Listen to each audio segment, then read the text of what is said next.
Holiday hoops here on the main line in Philadelphia. Finneran Pavilion is the scene. A battle of two similar teams that we have it for you today on the Big East Digital Network, presented by SoFi. Creighton has 9 wins, their best start since 2012-2013. Villanova 6-5, their first time over 500. And great to have you with us today here from Philly. Alongside Christine Mata, I'm Nick Montaigne. Great to have you alongside our great crew. Marissa Pillow will join us shortly. Happy New Year. And Christine, Creighton is off to a very good start this year. Jim Flannery has such a good group year after year, a smart team that plays good defense. Yeah, two teams, very similar styles, both teams battling injuries, but seeming to find new ways to go about their business this season. And Villanova has that great two-headed monster of Mary Gadeka and Maddie Segrist. And Creighton certainly has one of the best superstars in the conference in Jalen Agnew. Christine, the Big East Player of the Week for the third time this season, averaging over 18 points per game. Yeah, she's been fantastic. The Player of the Week in the Big East. She is the anchor for this team. She has steadily improved her production and her offensive output each year since she stepped on campus. Much better this season after dealing with a hand woe last season. She had 20 of her 23 points in the win over Georgetown 2 days ago. Villanova picked up a big win over Providence, and Maddie Segrist has been a big part of it. Christine, she had a Villanova freshman record, 41 points at LaSalle a few weeks back, leads the conference in scoring with 21 points plus per game. She has been the 5-time Rookie of the Week already. What a great compliment to Mary Gadeka in this Villanova offense. A top 10 scorer in the country as we have Villanova and Creighton coming up next. 7 wins for Creighton all time, 6 for Villanova. It's been a tightly contested series, and we'll have it for you next on the Big East Digital Network.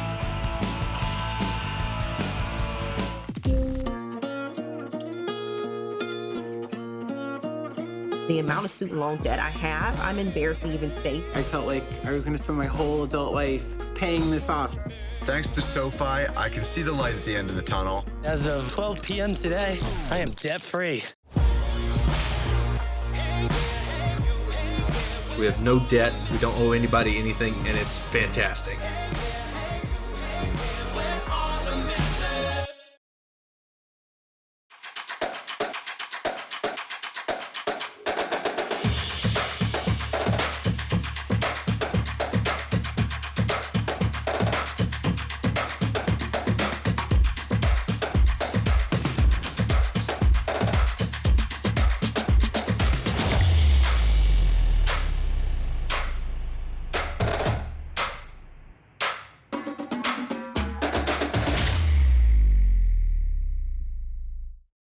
Big cities, big names,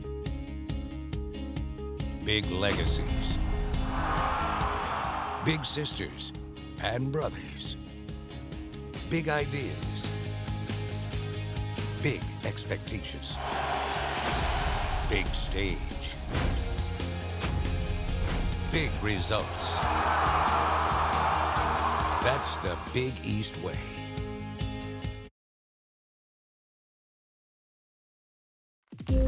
My parents never taught me anything about managing money. The amount of student loan debt I have, I'm embarrassed to even say. We just decided we didn't want debt any longer. I didn't realize how easy investing could be. I'm picking companies that I believe in. I think SoFi money is amazing. Thank you, SoFi. SoFi, thank you, we love you.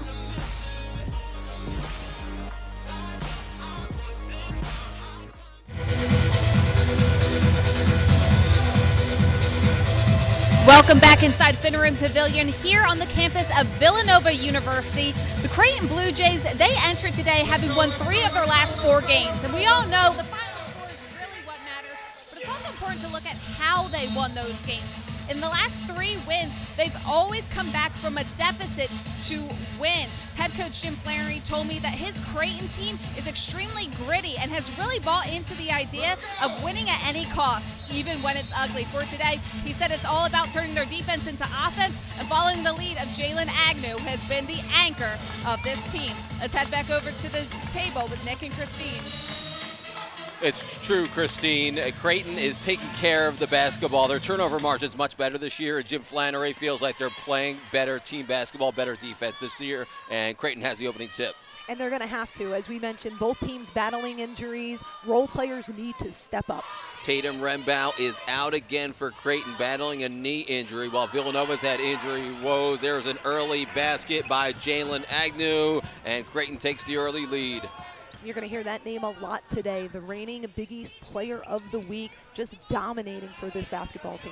There's a little back cut to Maddie Segrist, number 20 in white. Both teams usually take care of the basketball, typically two of the best programs in the country, Christine, in fewest turnovers per game. Villanova struggled early. They're taking care of the basketball much better. But what's interesting about this matchup, two similar styles. Very similar, and they read screens really well. You're going to see three-point shooting like you just did there. They love the perimeter shot, but it's the movement off the screens, the reading off the screens, so they defend against it every day in practice, see if they can do it in the live game action.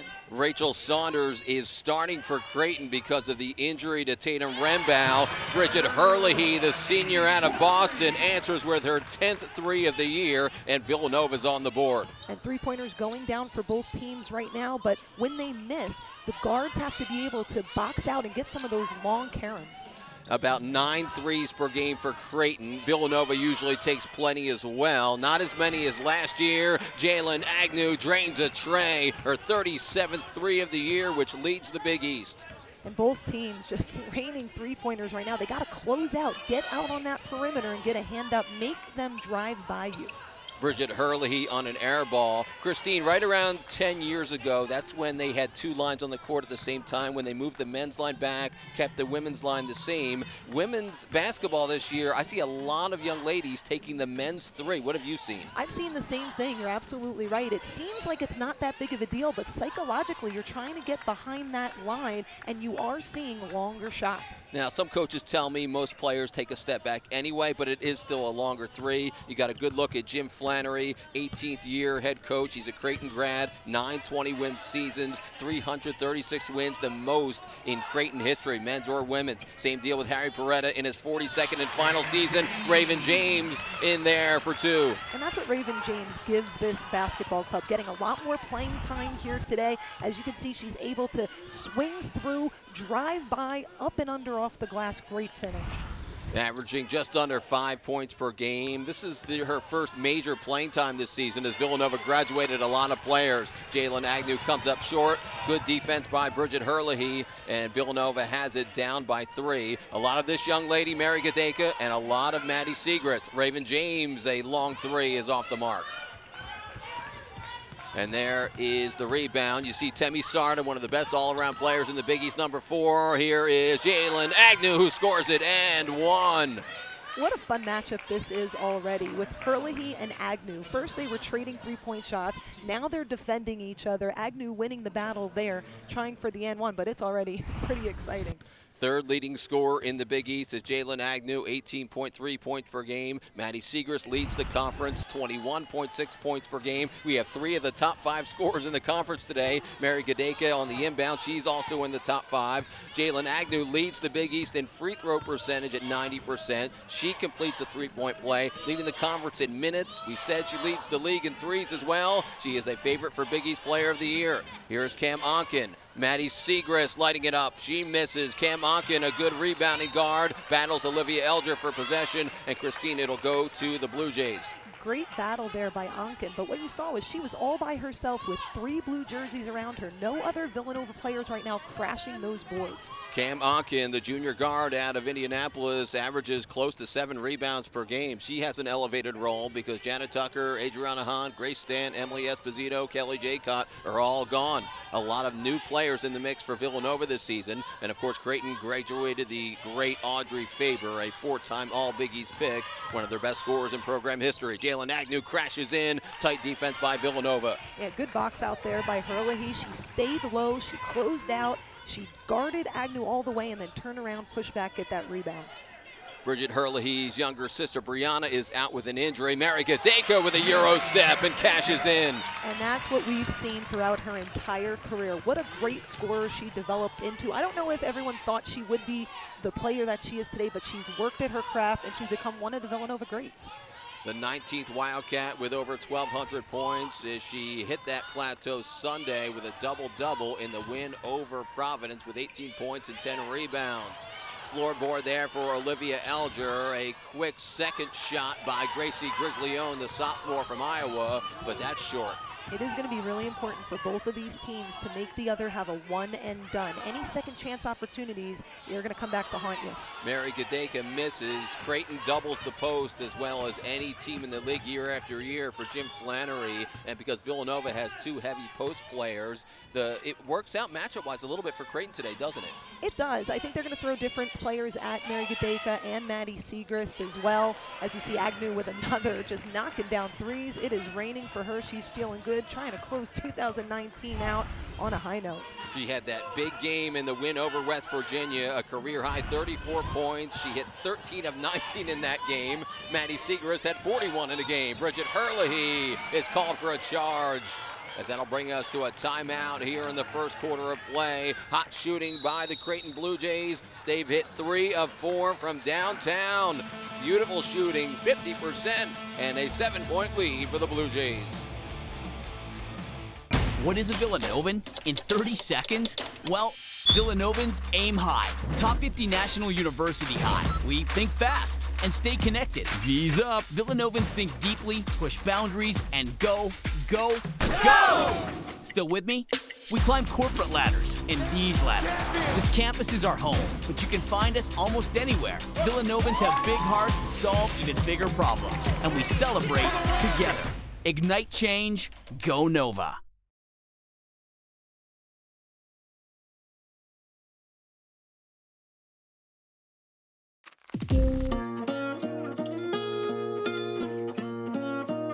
The amount of student loan debt I have, I'm embarrassed to even say. I felt like I was going to spend my whole adult life paying this off. Thanks to SoFi, I can see the light at the end of the tunnel. As of 12 p.m. today, I am debt-free. We have no debt, we don't owe anybody anything, and it's fantastic.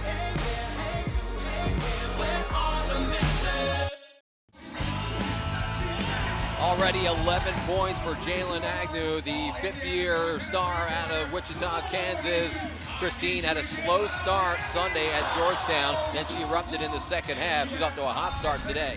She's continuing that eruption here in the first half. Just her shot looks great. She's getting open. She's reading the screens. Bridget Herlihy is playing some really good defense. Agnew just winning that battle right now. She has 5 20-point games this season at 25 against North Dakota State, 23 points against South Dakota State, and had a monster double-double against Nebraska with 26 points and 13 rebounds. She's coming off that hand injury from last season, Christine. Yes, she was cleared to play, but you played this great game. What's it like when you come back from an injury, especially a hand where you might be healthy, quote-unquote? It still must be difficult to shoot a ball coming off that injury last year. It may be, but at this point in her career, this is it, and you're going to play through anything. I actually fractured my wrist my senior year, and I played through it the whole season because that's what you do. This is it. You have no more time, and you just need to get the job done, and she's showing that here today, how mentally and physically tough she is. You guys are much tougher than I am, that's for sure. Villanova is 3 of 7 from the floor. The Blue Jays off to a hot start. They were picked 4th in the Big East preseason poll, while Villanova was picked 5th. Excellent comeback win at Georgetown. That's been the impressive part of Creighton this year, Christine. They are 4-2 when trailing at halftime. Another comeback win on Sunday it was. Coach Flannery talked a lot about they just, they need to grit their way. They need to figure it out, and they have that anchor of Jalen Agnew, and she's that player that they all look to, but everybody else needs to do their job as well and step up, and they're doing that so far. They're figuring it out. Such a big win down in Cancun, Mexico, beating number 23 West Virginia, the 8th win for Creighton in the Jim Flannery era against a ranked opponent. And the Blue Jays shot 50% that day and hit 13 of 26 from 3. As Jalen Agnew misses there from long range, as she had hit her first 2 from beyond the arc. Onken really lucky there. She tried to go under that screen and got caught. Agnew missing the shot. Mary Gadeka misses the rim entirely on that three. She's taking and making more threes this season. Rachel Saunders quick off the dribble. Mary Gadeka might have gotten a piece of it. Maddie Segrist might have gotten all ball as she tried to swat it away from Michael Parham, the freshman forward from Minnesota, who will go to the line. It was great help by Mary Gadeka. She slid over. There was no rotation down on the weak side, and then Maddie having to go back over and try to block out, but picking up the foul there. Here's Michael Parham, 5 of 9 from the free throw line, hits her first. Let's check in with Marissa Pilla. Thanks, Nick. Well, you guys were just talking about Jalen Agnew and how great of a start she's gotten off to this game. And head coach Jim Flannery said that she is absolutely the anchor of this team, as Christine mentioned. And he said she's such a great kid, but sometimes she can get inside her own head a little bit more. So they want to make sure that Agnew is always being present and thinking about the next play ahead. He said she's gotten so much better off the dribble, cutting inside the basket. But Flannery also said one of the best parts about Agnew is her leadership and her ability to help the younger players on her team without being judgmental. There's Maddie Segrist, who connects for her first bucket. 2 on the board for the Big East leading scorer. Maddie Segrist out last year with an ankle foot injury. Nice drive lefty to the rack for Chloe Dwork, the sophomore out of Lincoln, Nebraska. And Villanova with Brooke Mullen, the freshman guard. She's the niece of Chris Mullen, the former superstar for the Warriors. Mary Gadeka will find Brooke Mullen, and she walks with it. Christine, we were talking about a lot of the traveling calls this year in women's college basketball being called. Yeah, there are a lot. A lot of times it might be a little bit of a quick step, and the travel in the women's game is getting called a lot. There, I do think it was a travel in that instance. But getting back to what Marissa was talking about with Agnew, you know, there's some great players on the floor today. We've been talking about Mary Gadeka, about Maddie Segrist, and of course Jalen Agnew. But it's their humility. It's the ability to get behind the team. The team loves them. They want them to score, but it's their humility that makes them sometimes overpass. They don't always want to be that person, but it's something that they've grown into, and that's why they've become great players. And Maddie is well on her way as well. Only 7 left to shoot. Timmy Sarda misses off the side of the rim, and Maddie Segrist snares the rebound, and Raven James will bring it up for Villanova. Mary Gadeka having a fine season, under 17 points per game, as Olivia Alger is called for the foul. Yeah, Alger thought she was staying right there, thought she was trying to cut off that baseline. It was definitely close. You know, Mary Gadeka lowering her shoulder a little bit. That one could have gone either way. Out goes Michael Parham, and Carly Batchelor checks in, the freshman out of Topeka, Kansas, as Cameron Onken will find Maddie Segrist. And Harry Peretta running his motion offense just like the Blue Jays will when they have the ball. Brooke Mullen will find Maddie Segrist facing a double team and scores. I mean, you think of what Jalen Agnew is doing right now. She's scoring most of the points, and then she has to come down on the defensive end and guard Maddie Segrist. It's just unbelievable the energy she has to put out. Christine, Maddie Segrist has hit 13 buckets 3 different times this year. That's incredible. I mean, she's so young, and when you think about the potential, I mean, the way she's exploded onto the scene here in the Big East, leading the conference in scoring, but then also leading her team in rebounds. She's a complete player and growing into a great player. Cameron Onken called for her first personal. Brooke Mullen checks out, and Kenzie Gardler, the redshirt freshman guard, enters. Olivia Alger, the lefty, from the corner, rims out, and Villanova has the rebound. Yeah, good job there by Gardler to scrape out that ball and come down and settle in the offense. The Blue Jays are just 1 of their last 10 from the field after a hot start. As we see Maddie Segrist, it's knocked away. Jalen Agnew might have gotten a piece of it.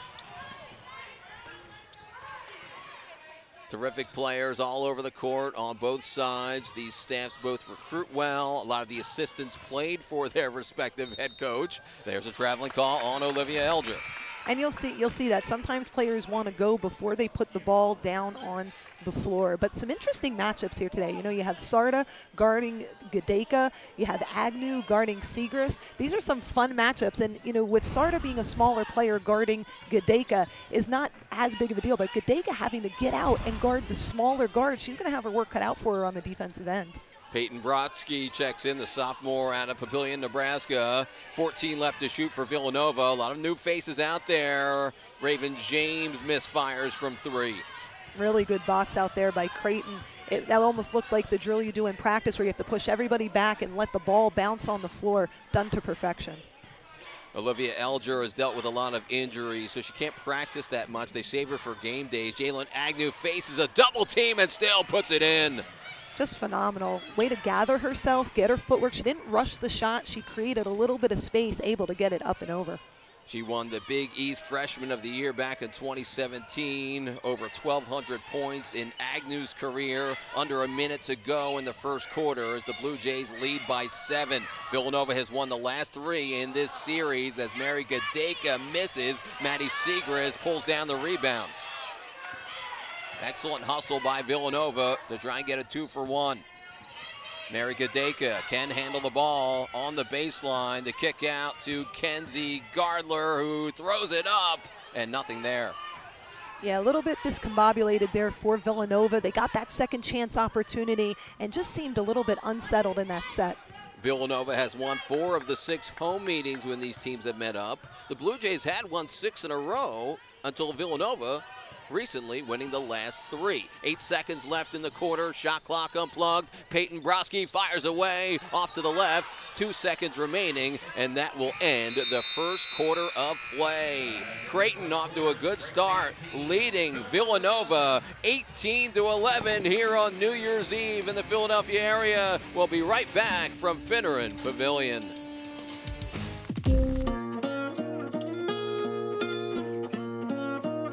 The amount of student loan debt I have, I'm embarrassed to even say. I felt like I was gonna spend my whole adult life paying this off. Thanks to SoFi, I can see the light at the end of the tunnel. As of 12 p.m. today, I am debt-free. We have no debt, we don't owe anybody anything, and it's fantastic.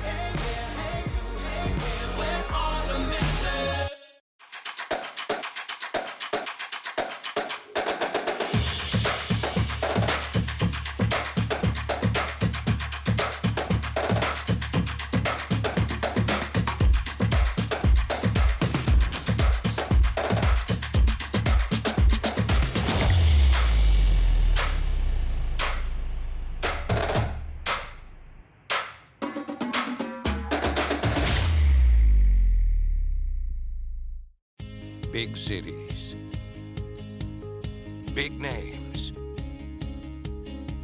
big legacies,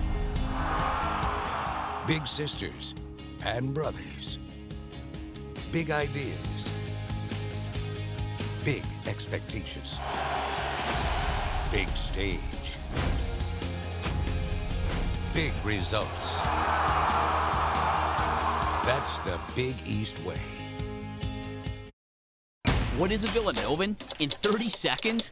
Well, Villanovans aim high. Top 50 National University high. We think fast and stay connected. V's up. Villanovans think deeply, push boundaries, and go, go, go! Still with me? We climb corporate ladders in these ladders. This campus is our home, but you can find us almost anywhere. Villanovans have big hearts and solve even bigger problems, and we celebrate together. Ignite change, go Nova.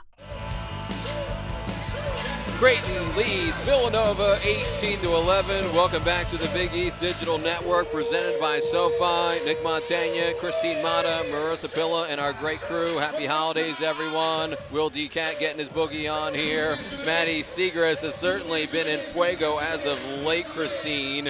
She has won National Freshman of the Week 2 times this season. A 41-point effort at LaSalle, the second most points in Villanova women's basketball history. Well, I think what she's been able to do so early, we talked to Coach Harry Pareto. We said, we knew she was good, but did you think she'd have this kind of offensive output this early? He said, no way. We never thought she'd have this many points this early, but she's been able to do it. And her defense as well. She's a great defender.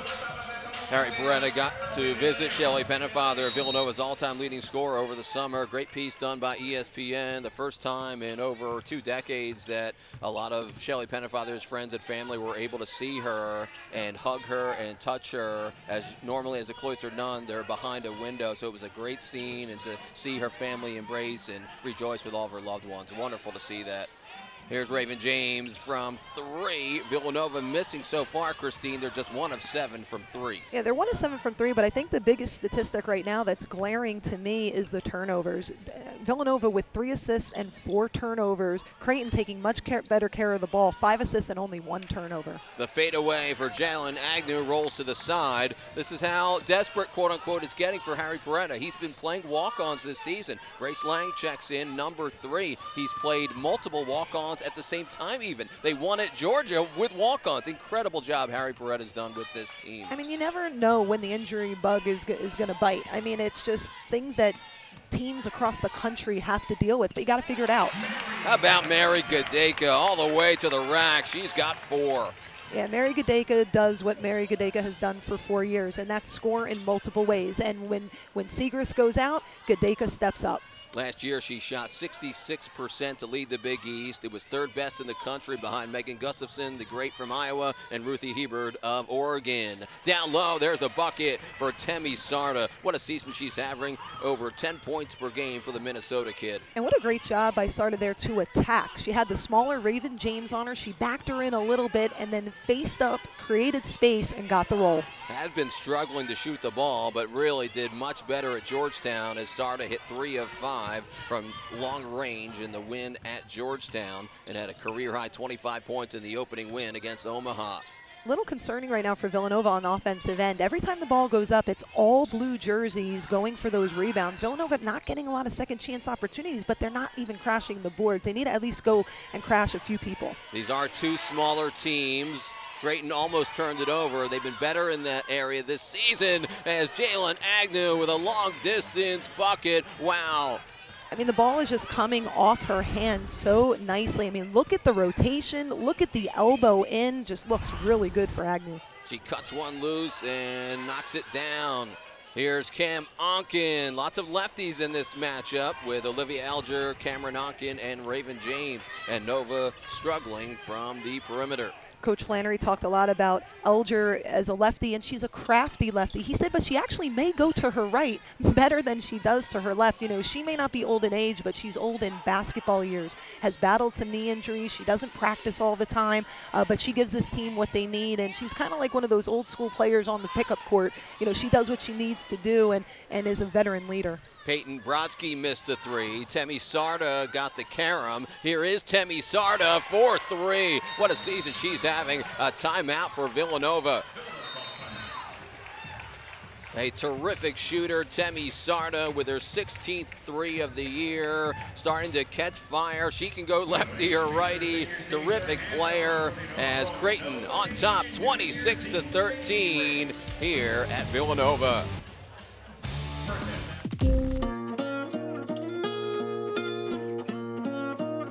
The amount of student loan debt I have, I'm embarrassed to even say. I felt like I was going to spend my whole adult life paying this off. Thanks to SoFi, I can see the light at the end of the tunnel. As of 12 p.m. today, I am debt-free. We have no debt, we don't owe anybody anything, and it's fantastic.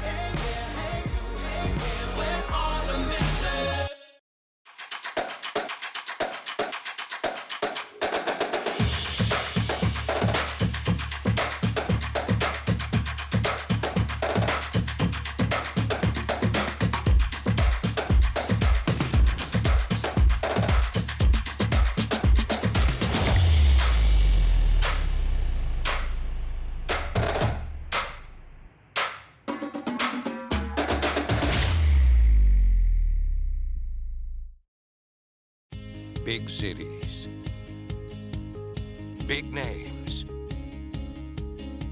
big legacies, big sisters and brothers, big ideas, big expectations, big stage, big results. That's the Big East way. Welcome back to the Finneran Pavilion, where the Creighton Blue Jays have a 26-13 lead over the Villanova Wildcats.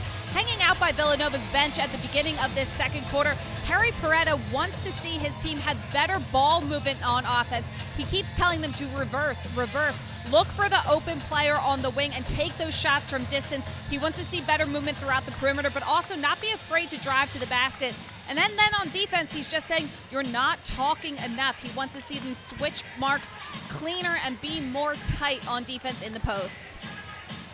Villanova has won 2 in a row. They are 6-2 after an 0-3 start, so they're playing better, Christine. Their turnover margin, their assist-to-turnover ratio is better. But Harry Peretta told us himself earlier today when we talked with him, these teams are so similar, it still comes down to who makes their threes. Yeah, and it's who executes. And it's such a good point that Marissa said about what Harry talked about to his team is reversing the basketball. At all levels of the game of basketball, you're very rarely going to get anything on the first option or even the second option on whatever side of the floor you pick. It's when you reverse the basketball, you make the defense move and get out of sync, that's when you start to get some of those open looks.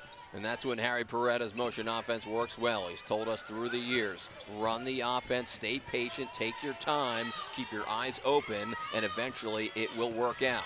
Maddie Segrist, there's the double team. The kick out to Cameron Onken as the struggles continue from long range for Villanova. It's on the floor. A held ball will give it to Creighton. But look at the difference there. What's the difference? Villanova crashed the boards. You had 2 white jerseys among 3 blue jerseys. Even though Creighton still got the basketball, now you gain a possession back because you forced a jump ball, you crashed the boards, and you're at least going after it. I thought early in the first quarter, no white jerseys trying to get those caroms. Creighton leading the rebound margin by 3 today. One walk-on for another. Bree Wager checks in. Grace Lange goes out. It's come down to that a lot this season, and Villanova's still over 500. So 42 years for Harry Peretta, his final season, and he's still doing a great job. There's Jalen Agnew. Aims and fires another 3. 19 points today. She is putting on a clinic right now. The way she's setting her feet, giving herself space, she's just rolling that ball off her hand. It looks like it's shooting practice right now.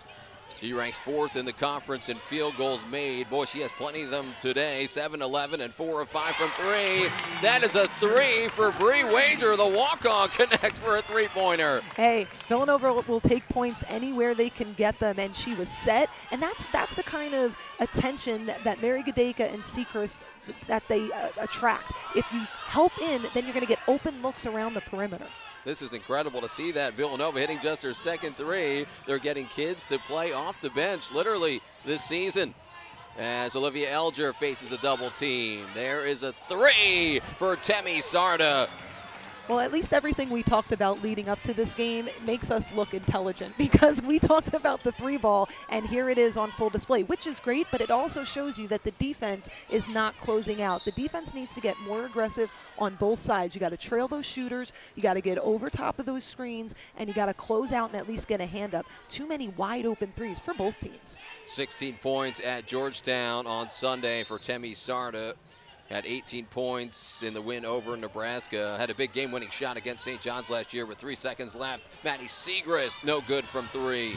You know, we talked a little bit about the rebound margin. Pretty close in rebounds for both teams, but the difference is Villanova only has 1 offensive rebound. There's a little slip to the basket. Don't count the bucket as Rachel Saunders was able to score initially, but they'll say the fouls before the actual bucket. And I think that was a good call. I think Mullen got bailed out a little bit here. It looks like she reached down. I don't know. I mean, that looked like it was on the shot to me looking at the replay. About 50-50, I would say. Ed Sedlaski, Tom Danaher, Julie Kromenhack, our officials. Another held ball scenario that will give it to the Wildcats. Yeah, good job jumping into the passing lanes there. A little bit more aggressive on defense. You know, when you're trying to dig yourself out of a 16-point hole, you got to start to create points. You have to create possessions, create opportunities. Got to jump into those passing lanes, get on the line, up the line, close out well. And when your player gets the ball, you have to be on the ball, palms up, trying to really annoy and distract that player. How many times do you see this? A team with the leading scorer in the conference, 2 walk-ons on the same court at the same time. This is really new stuff that we're seeing. Well, you know, we talked so much about both of these teams battling injuries, but finding new ways to go about their business, and that's what they're trying to do. Bree Wager tries another. And Creighton, nope, that's Maddie Segrist on the putback. The second offensive rebound for the Wildcats, but it was a big one. A nice second chance opportunity for Maddie Siegrist, as the Big East leading scorer has 6 points on 3 of 5 shooting. She averages over 20 per game. Jalen Agnew thought she was fouled on the perimeter. It will go to Villanova. You know, there's 4:02 left here in this first half, and Villanova really has to think about this in chunks. They need to think about it. They need to win the next 2 minutes and then to win the next 2 minutes after that. If they could close this gap, try to get it into single digits, then it's workable coming out after halftime. Here's Grace Lange for 3, and that's way off the mark. And the one thing about both of these teams is even though there's some big deficits, because they shoot the 3 ball so well, often they can make up large point deficits in a hurry. Just 2 of 14 from 3-point range, while Creighton is 7 of 13 from beyond the arc. Olivia Alger can't connect, and the offensive rebound by Rachel Saunders. Timmy Sarda, quick trigger. Another opportunity down low, off the window. Can't connect there. Carly Batchelor. And Villanova finally gets a rebound. Yeah, Villanova's standing around. They're turning around and ball watching instead of pushing bodies back and then grabbing that ball and being strong with it. Maddie Siegrist getting 2 players on her. Villanova from the corner. Bree Wager is short, and Grace Lange has the rebound but tosses it away. Yeah, costly turnover there for Villanova. And there's the run out. Maddie Siegrist going for the block, but over the back on Carly Batchelor. Yeah, not much she could do there. Everybody was behind the play.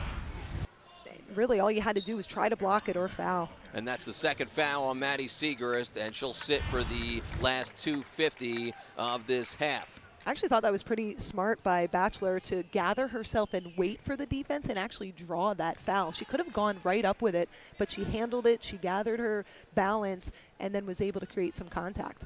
3 of 9 at the line this season. She makes a pair. Creighton always shoots free throws very well. 74% on the season, which is 3rd best in the Big East. Yeah, whenever, again, you know, you're down by 15 points, there's got to be that sense of urgency. There's got to be almost that desperation of trying to get every loose ball and crashing the boards. And, you know, I think that's something that the Villanova Wildcats will talk about at halftime. 5 for 5 from the stripe today for Creighton, while Villanova has yet to get there. As Creighton started the season 18 for 18 at the free throw line through the first 2 games, as Nova just cold from the perimeter. But a foul is called, Christine? Yeah, it looked like it was. I guess that she was undercutting her. I guess even though she had position, she kept pushing back, and I think that's where the foul was called. A 16-7 second quarter edge in scoring for Creighton, as they have a big lead, nearly doubling up Villanova. Down low, Mary Gadeka is fouled. And what's good about shooting the 3 ball so often is that you can make up deficits. The con about shooting the 3 ball is then you tend to rely only on the 3-point shot instead of driving to the basket. That was something that Harry Preda talked about, trying to also drive to the basket, because now you can get some contact to get to the free throw line to create some points. Nova, typically a good free throw shooting team, but struggled last year. Just didn't have a good season. They've done a little bit better this season at 70%. Mary Gadeka splits a pair. I always think it's funny when teams shoot the 3 so well, but then they struggle at the free throw line. It's almost like they have to step back to shoot the longer shot. I think once you start to struggle, I've talked to plenty of coaches, it becomes mental. Cameron Onken, a good defender on Jalen Agnew. Tough assignment. Just over 2 minutes left before halftime. Rachel Saunders taking the place of Tatum Rembow, gets a screen from Michael Parham. Mary Gadeka gets fouled.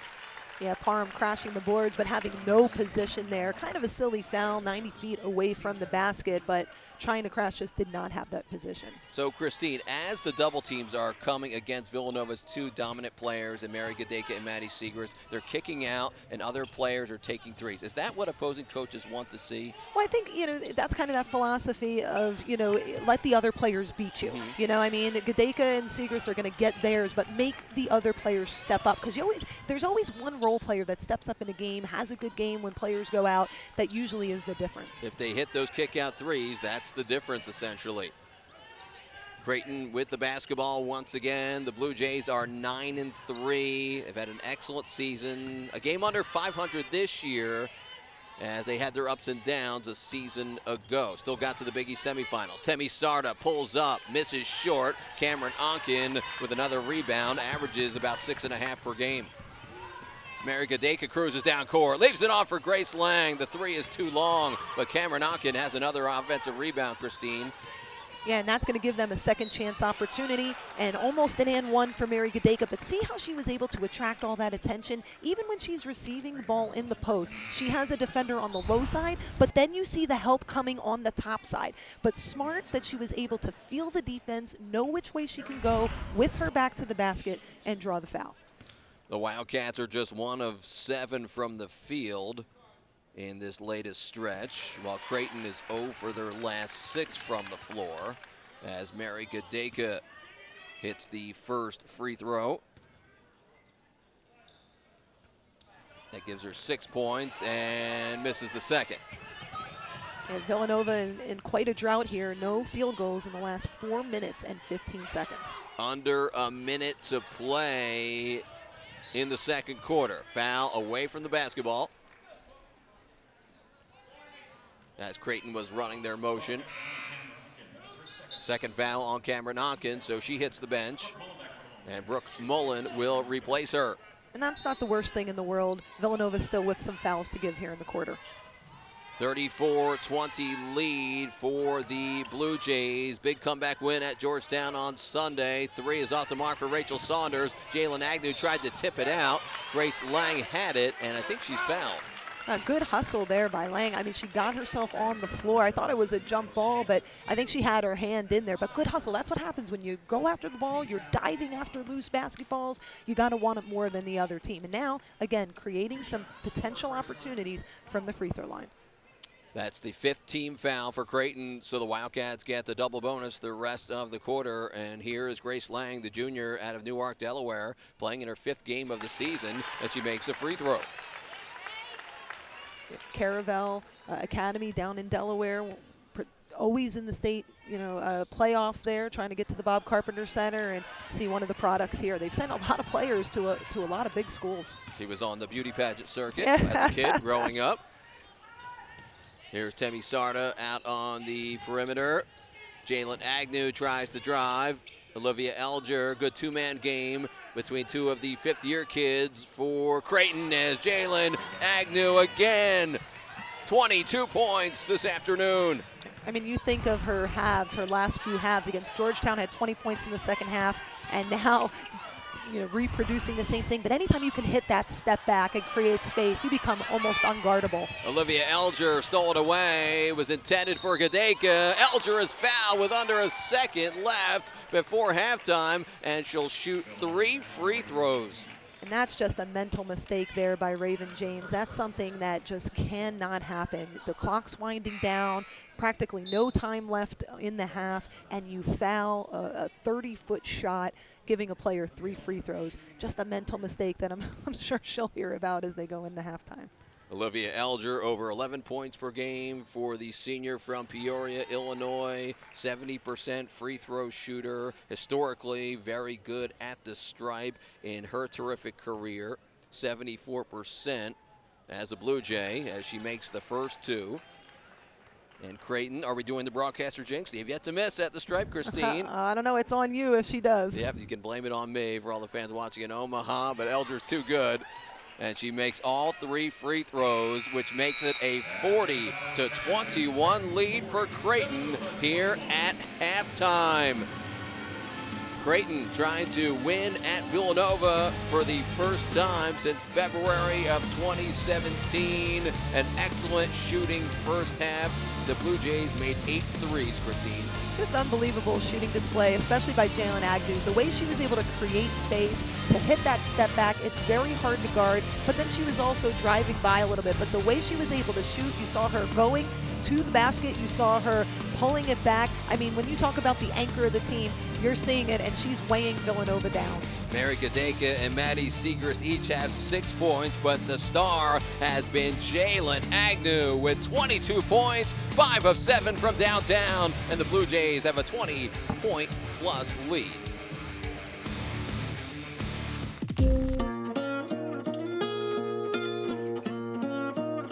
The amount of student loan debt I have, I'm embarrassed to even say. I felt like I was going to spend my whole adult life paying this off.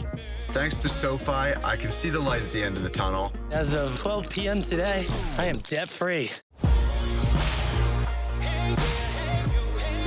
We have no debt, we don't owe anybody anything, and it's fantastic.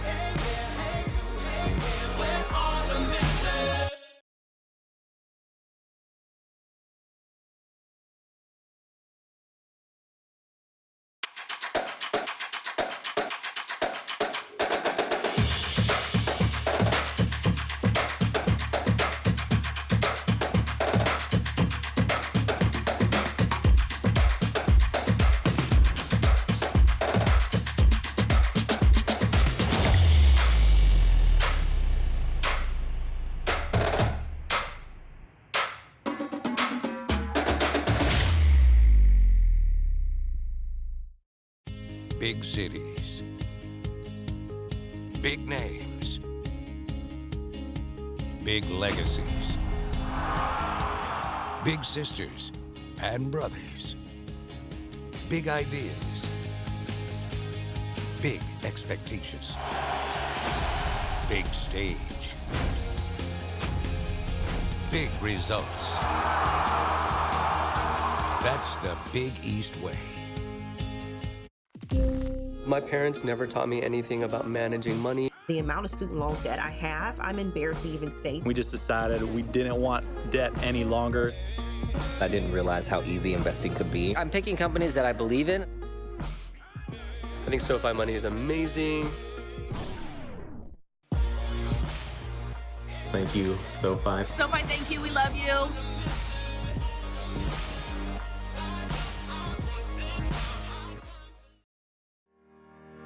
For the fourth straight year, Big East women's basketball came together for a weekend in the Big Apple to focus on the transition after college. The conference welcomed in 30 upperclassmen from across all 10 schools into New York City for the annual Transition Game program. It's actually very cool because a lot of people that, we play against on the court, getting to them now, it's like, wow, it's a total different person. I mean, it's really an unbelievable resource for these student athletes to be able to hear from professionals, to learn life skills, to talk about, job hunting, resume building. I think it really sets the Big East apart. The weekend focused on life after college, both on and off the court, featuring several leaders in the industry. Big East Commissioner Val Ackerman, Executive Director of the WNBA Players Association, Terry Jackson, Fox Sports analyst Monica McNutt, as well as mental health expert Dr. Alfie M. Breland Noble. I love how they emphasize the mental health. I think there's such a demand for just the talk to be happening in the conversation. It goes under the rug a little bit, especially with female athletes. It's hard to find a balance sometimes between sports, school, family life, and even just other stuff going on in life. For the 30 Big East Women's Hoops student athletes, this program can have unlimited mileage and is an opportunity they salvage. I'm the type of person that wants answers. So I'm already like, where's my internship coming from? What are you gonna do, Brianna? Time's running out. And this definitely made me take a deep breath. It's okay that you don't have everything figured out, but at least you know what you're passionate about, and you know that you have all these great skills that basketball has taught you, and more that's to come because I'm only a junior. So it just gave me confidence to keep doing what I'm doing, keep being headstrong, and that things are gonna work out for me. It was very motivating.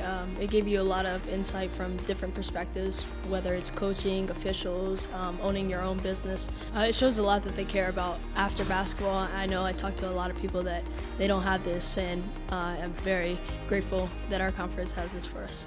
Sunday sessions focused on elevator speeches, resume building, and mock interviews. All of this programming for one goal, to help Big East upperclassmen transition for life after the game. The Big East is ahead of the curve. I mean, we even mentioned it on the panel in terms of the focus on mental health for athletes, but I think part of mental health has to do with uncertainty. And so to take a small part of the uncertainty that comes with graduation and kind of grasp it and look at it in its face and not make it the beast that it can be because it's unknown, but to have conversations and to meet people who want to be tangible resources to help these young ladies navigate the next steps. I mean, the Big East is ahead in the game. More conferences need to get like the Big East. Without a doubt, I think our coaches actually use this as a recruiting tool because it is a special program that really no other conference is emulating right now. And I think it does set us apart in terms of how we're pouring into the student athletes. Big East is something special. I knew that when I was a student, though I wasn't a student athlete, they take care of their own. And one of the things that I heard on the event today was how special this family is and what a family setting is. And so it was rewarding to be a part of it.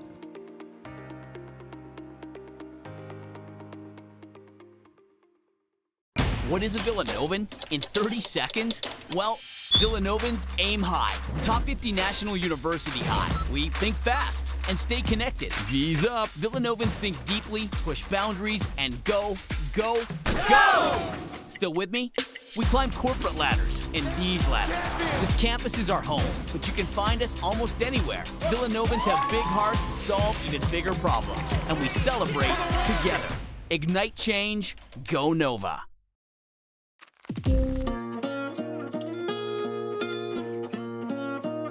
The amount of student loan debt I have, I'm embarrassed to even say. I felt like I was gonna spend my whole adult life paying this off.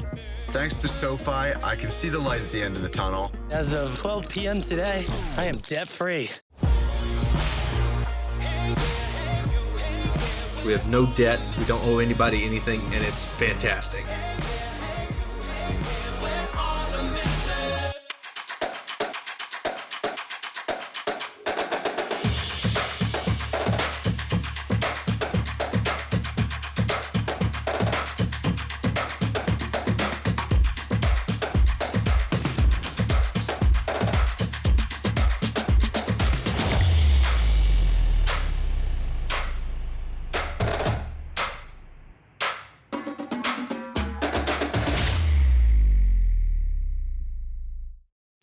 Big cities, big names, big legacies,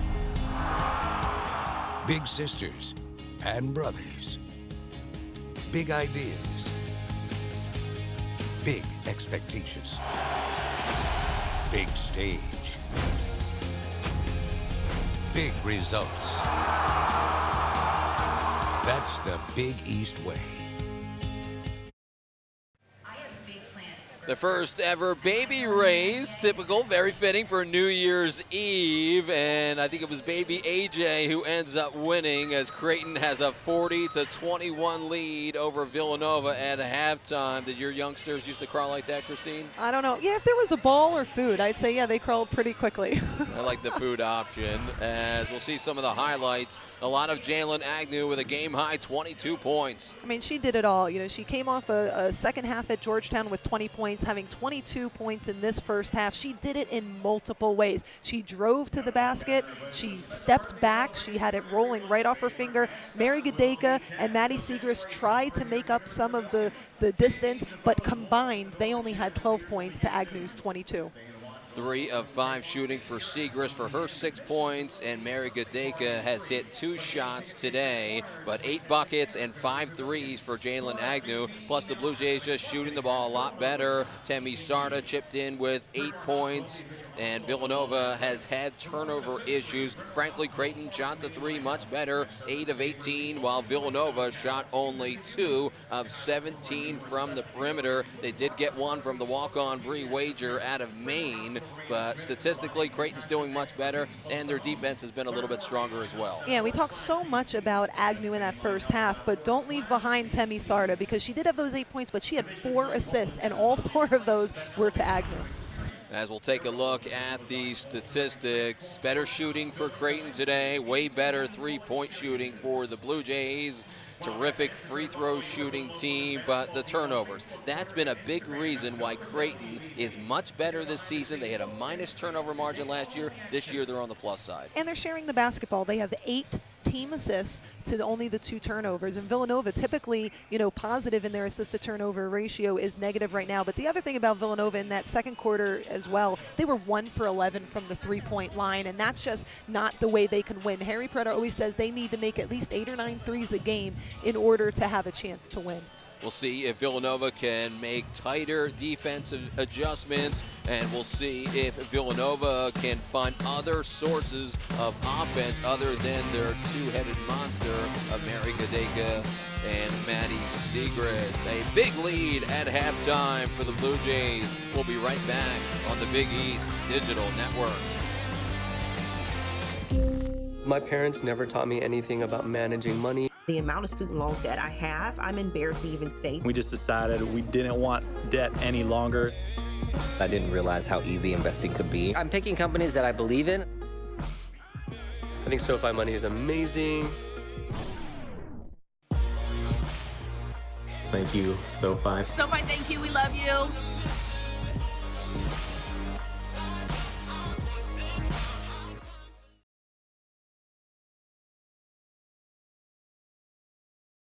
What is a Villanovan? In 30 seconds? Well, Villanovans aim high. Top 50 National University high. We think fast and stay connected. V's up. Villanovans think deeply, push boundaries, and go, go, go! Still with me?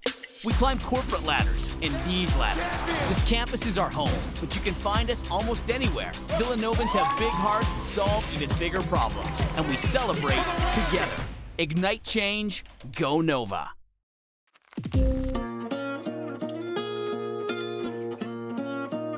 The amount of student loan debt I have, I'm embarrassed to even say. I felt like I was going to spend my whole adult life paying this off. Thanks to SoFi, I can see the light at the end of the tunnel. As of 12 p.m. today, I am debt-free. We have no debt, we don't owe anybody anything, and it's fantastic.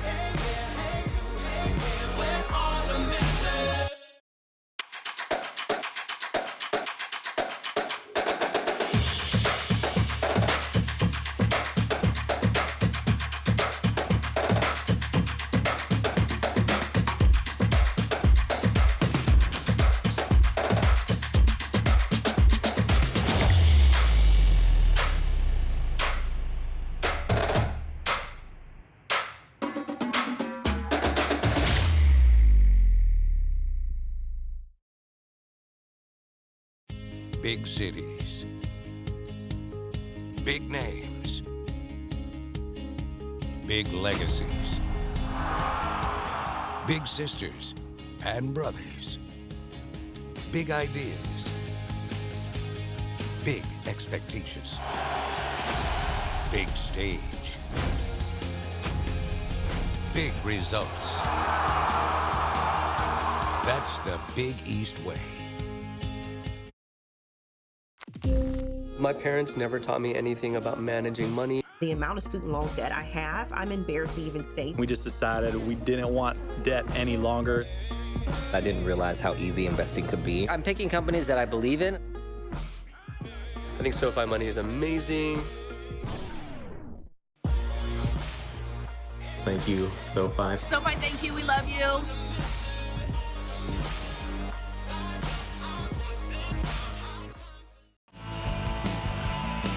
Welcome back as we're getting set for the start of the second half here on the Big East Digital Network presented by SoFi. Happy New Year, everyone, with Christine Mata. I'm Nick Montaigne. Marissa Pilla, we'll check in with her shortly. It's been a lot of good shooting for Creighton, so how does Villanova get it turned around, Christine? Well, they got to trail the shooters, specifically Agnew, obviously. She had 5 3-pointers in that first half, but you have to trail the shooters. You have to close out. You got to get a hand up. Villanova kind of seems to be walking around a little bit on defense, and then you got to crash those boards and make it one and done. Villanova only had 2 3-pointers in the entire first half. They were 2 for 17, and Agnew made 5 by herself. We have some of the best scorers in the conference here today. 3 of the top 5. Maddie Segrist leading the Big East, over 21 points per game. The other players in the top 5, Kristen Spoliar of Butler, Jalen Agnew of Creighton is number 3, Shante Stonewall of DePaul is number 4, and Mary Gadeka is number 5.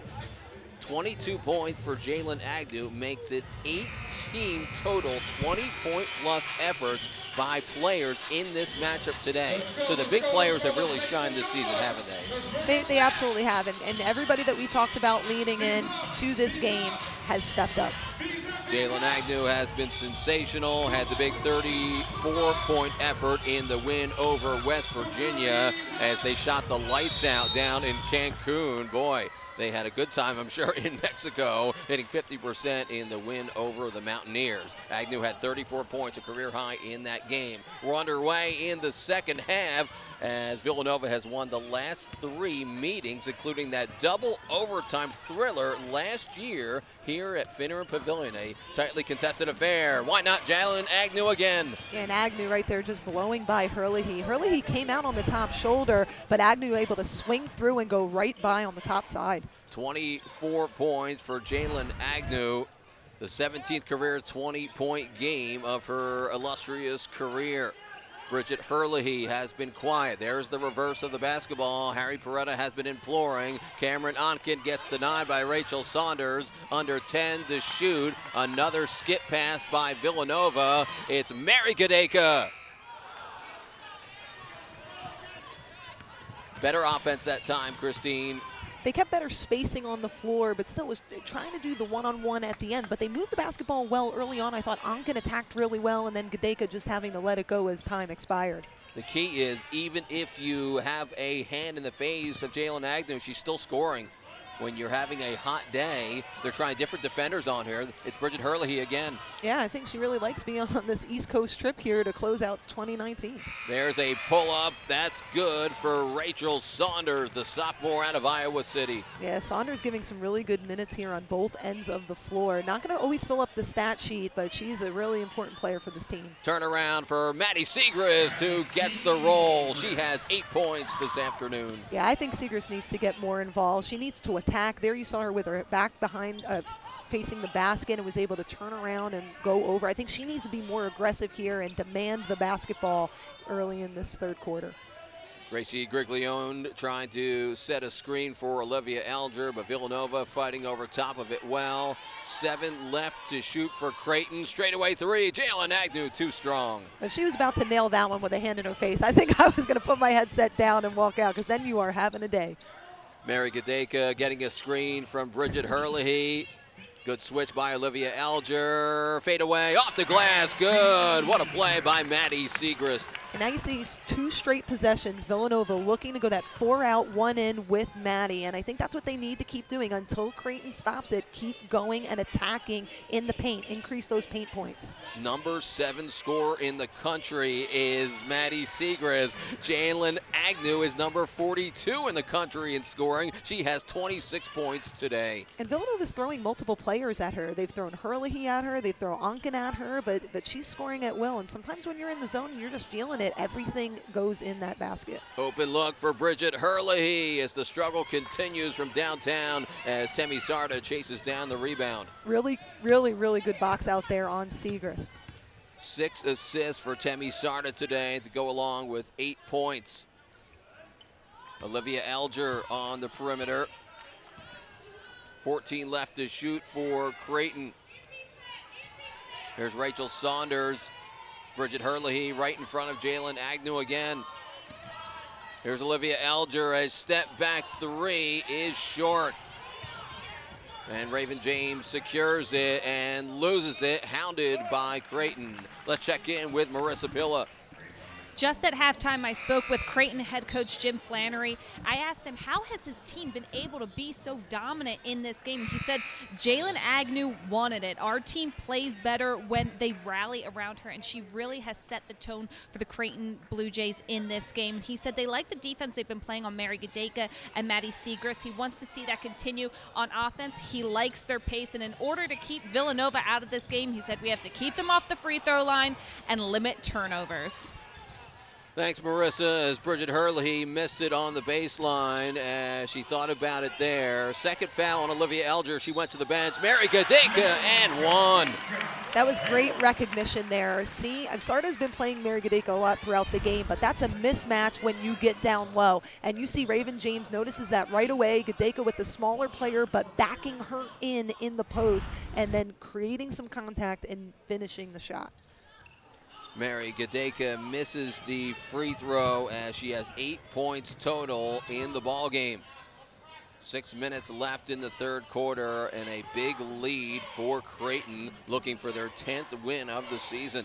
Well, where Villanova's been successful the last few possessions is pounding it in that 4-out, 1-in to Segrist and to Gadeka. Here's Jalen Agnew to look for Timmy Sarda, who's had an impressive season. Muscles up and scores down low.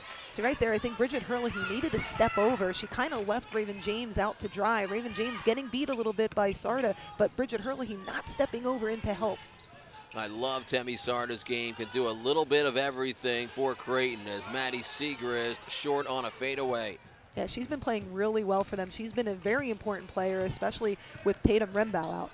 10 points for Timmy Sarda, her 7th double-figure scoring game of the season. Jalen Agnew has been in double figures a whole bunch, 58, make it 59 in her career, and Agnew's going to the stripe. I think it was really intelligent by Agnew what she did. She had the ball in her left hand, but instead she went to shoot it with her right, knowing that Herlihy was on her right shoulder, and that way creating some contact and drawing the foul. I think she wanted to go up with her left, but kept it in her right. Third foul on Bridget Herlihy, and Villanova very short-handed. She has to go to the bench, and Creighton hasn't missed at the free throw line yet. Another point for Jalen Agnew, which gives her 27 points, make it 28. I mean, in some instances, you know, for this Villanova squad, it almost feels like Hoosiers where, you know, Harry is going to pretty soon say, hey, my team's on the court, because he's running out of players. He's playing walk-ons and non-scholarship players, and they're contributing. They're making, you know, a contribution to this team when they need them, but if anybody gets in foul trouble, you're going to run out of players. Raven James, no good on a three. Excellent box out by Creighton. Both teams are taught the fundamentals by these two terrific head coaches, Jim Flannery, and the final season for Harry Peretta. Surprised Brodsky didn't shoot the ball there. She was wide open. They were almost daring her to shoot that, but she continued to reverse the basketball. Raven James holds on to it. That's a held ball. That's great defense right there by Raven James, getting her hands in there.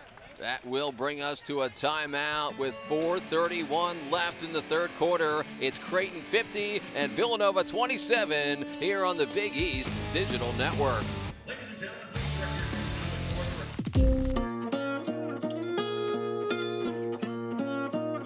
The amount of student loan debt I have, I'm embarrassed to even say. I felt like I was going to spend my whole adult life paying this off. Thanks to SoFi, I can see the light at the end of the tunnel. As of 12 p.m. today, I am debt-free. We have no debt, we don't owe anybody anything, and it's fantastic.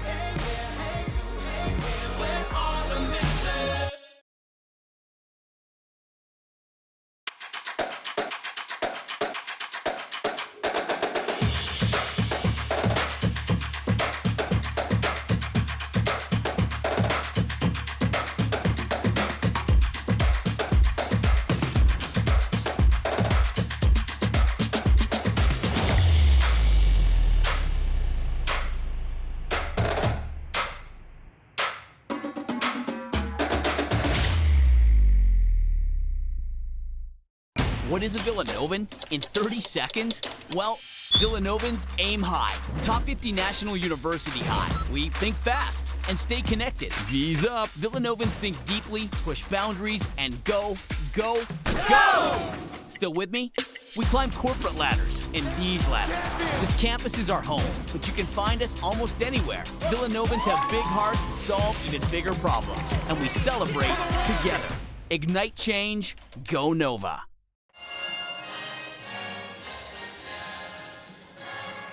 Maddie Segrist has won Big East Freshman of the Week 5 times. She's a 2-time National Freshman of the Week honoree. 2 weeks ago, she became the 3rd player ever to win Big East Player and Freshman of the Week, joining Alizea Blockton of Marquette and Maya Moore, the great from UConn. She is having an outstanding season, Christine. She absolutely is. She's struggling a little bit today because she's not really getting the ball where she needs it. Now, in that third quarter, I thought Villanova did a great job of doing that 4-out, 1-in with Gadeka and with Segrist. And every time they were able to isolate one-on-one with a smaller player, they were able to either knock down the shot, get a good shot, or draw a foul. And when you're shooting 2 for 19 from the three-point line, which Villanova usually makes 8 to 10 of those shots, you got to create those points somehow. And I think that's the way they need to chip away at this in the rest of the quarter. The problem is trying to stop Jalen Agnew, who has 28 points on 10 of 16 shooting, 5 of 8 from three-point range.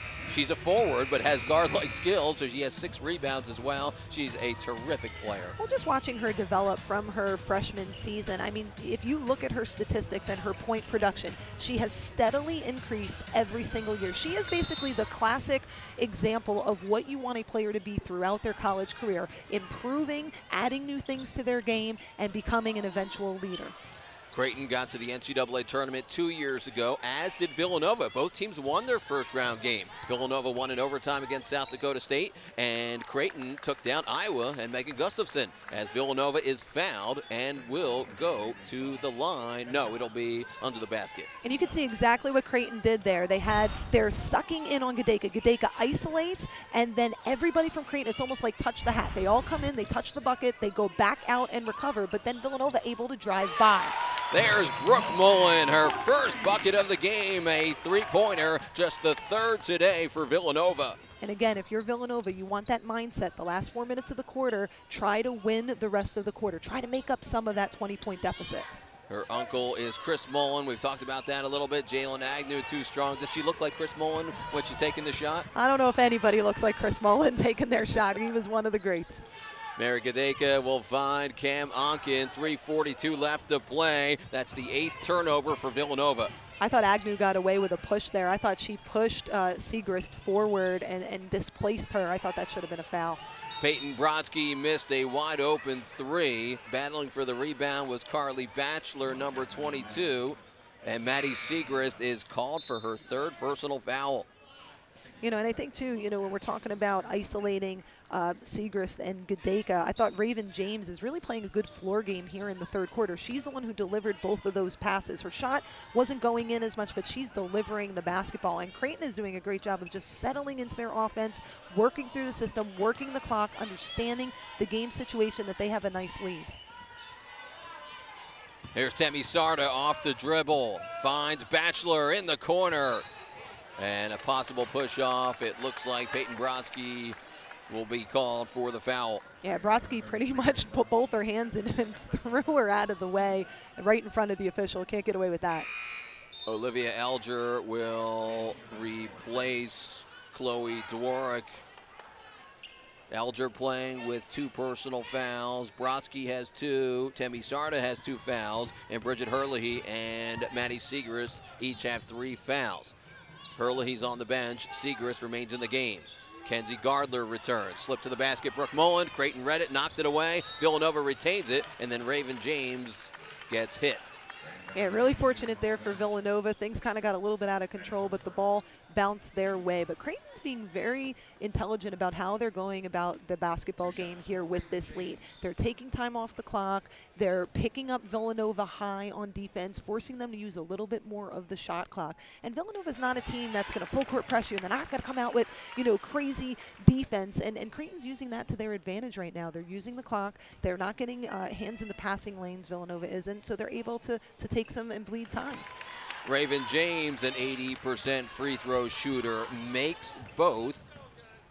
She has 4 points on the afternoon. Providence and Georgetown are tied at 32 in the 3rd quarter, and Seton Hall leads Xavier 47-33. Creighton retains it as St. John's and Butler play at 4 o'clock this afternoon. What a nice non-conference schedule Providence has had. They've really been a pleasant surprise here for the Big East Conference, just really playing some good basketball early in the season. Number 1 defense in the conference. Villanova got off to a great start, barely hung on to beat Providence on Sunday as the Friars made a great comeback. Yeah, I mean, I've been very impressed with their play. And then once you get in the conference, you know, all these teams know each other so well. It's really who executes the best. Maddie Siegrist to the bench. Mary Gedeka called for her first foul. 2:28 left in the 3rd quarter. Timmy Sarda faces the double team. There's the help by Kenzie Gardler. Bridget Herlihy, good help there. Drop step, Carly Batchelor goes in and scores. Good job by Batchelor, just taking advantage of Herlihy tripping her feet up a little bit. I thought it was actually good defense by Herlihy up until the point that she went down. Raven James gets hounded by Olivia Alger. Brooke Mullen gets a touch for Villanova. Good double team by Creighton, out of bounds, a turnover. Yeah, but Villanova's doing a good job. They're trying to penetrate the gaps, penetrate the seams, and if they don't have it all the way to the basket, they're kicking out. They're just the turnover bug biting them again.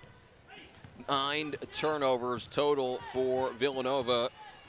They averaged 13.3 per game. Last year they were 6th in the country. 6 of the last 11 years, Villanova has led the country in fewest turnovers per game. And stepping out of bounds is Jalen Agnew. I thought that was a great flare screen there by Rachel Saunders to get that open shot for her teammate. But again, another turnover now by Creighton. 28 points for Jalen Agnew. She's having a sensational afternoon. Back cut, down low, high-low. Mary Gadeka missed the bunny. No team in the conference reads screens better than Villanova, and if there is one, it's Creighton. The way that these players have been taught the fundamentals of reading screens, of knowing when to curl, knowing when to slip, knowing when to flare off those screens. It's not always these set offenses. It's actually trusting your players, teaching them the right way, and then allowing them to read the defense to make plays happen. These coaches do a great job teaching how to defend the pick and roll. Good help on Gadeka. She still banks it off the window. 10 points for Mary Gadeka.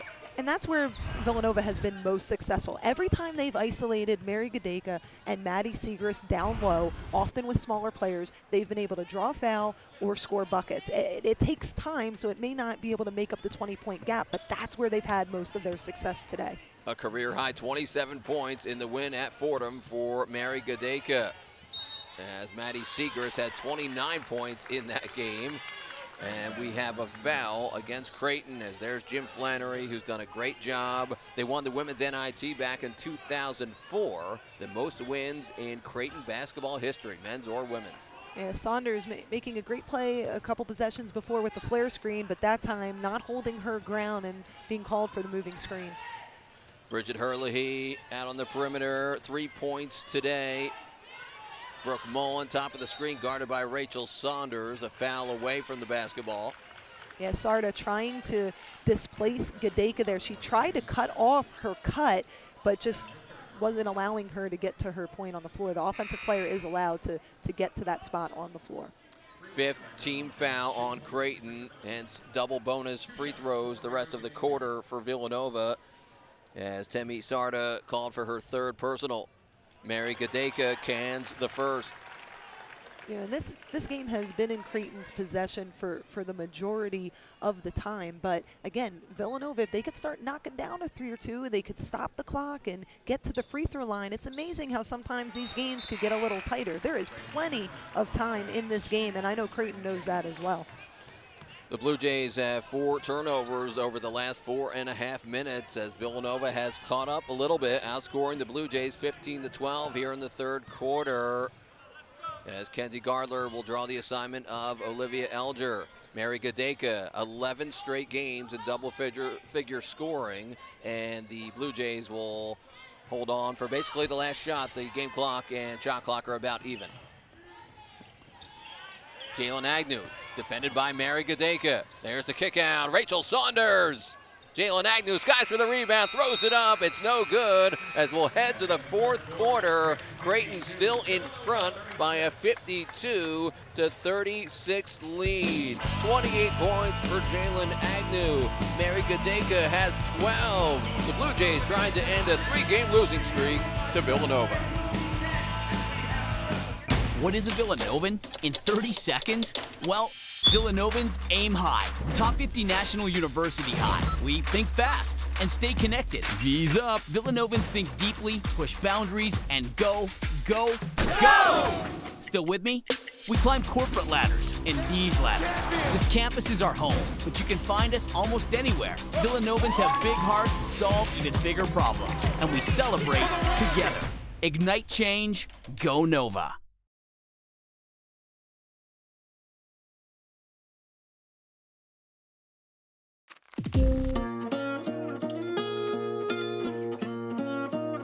The amount of student loan debt I have, I'm embarrassed to even say. I felt like I was going to spend my whole adult life paying this off. Thanks to SoFi, I can see the light at the end of the tunnel. As of 12 p.m. today, I am debt-free. We have no debt, we don't owe anybody anything, and it's fantastic.